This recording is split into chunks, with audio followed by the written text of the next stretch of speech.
Calvary Cross of Hidden, hymn number 44.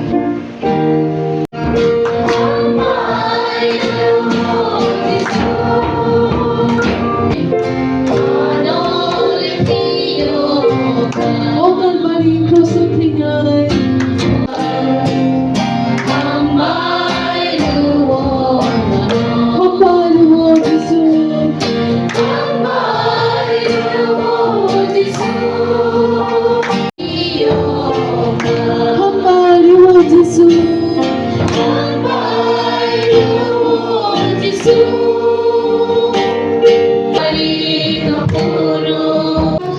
মিডিয়াদেরকে আমাদের Agartala city Baptist চার্চে আমরা আজকে গুড ফ্রাইডে অবজার্ভ করছি।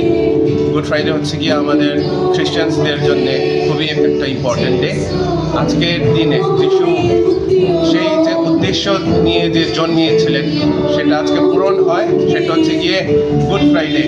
গুড ফ্রাইডে এই কারণেই বলা হয়, অ্যাকচুয়ালি এটা যদি ডিপার মিনিংয়ে যদি যায় আমাদের জন্য এটা একটা মিক্স ইমোশন এই কারণে, কারণ যিশু আজকে জন্মার পর আজকে ক্রুশে নিজেকে বলিদান দিয়েছে, কারণ ও আমাদেরকে খুবই ভালোবাসে, যার কারণে আজকে নিজের রক্ত দিয়ে আজকে পরিত্রাণ দেওয়ার জন্যে বাইবেলে লেখা আছে পাপের বেতন মৃত্যু।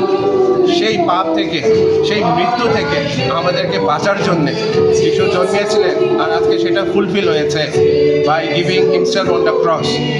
এটার পর on the third day coming Sunday হচ্ছে গিয়ে ইস্টার সানডে, যেটাও খ্রিস্টানদের জন্য মোস্ট ইম্পর্টেন্ট ডে, কারণ গুড ফ্রাইডে আর ইস্টার সানডে যদি না হয় ক্রিসমাসের মিনিং থাকবে না। যার কারণে খ্রিস্টানদের জন্য আজকে গুড ফ্রাইডে এবং Easter Sunday is a very important day.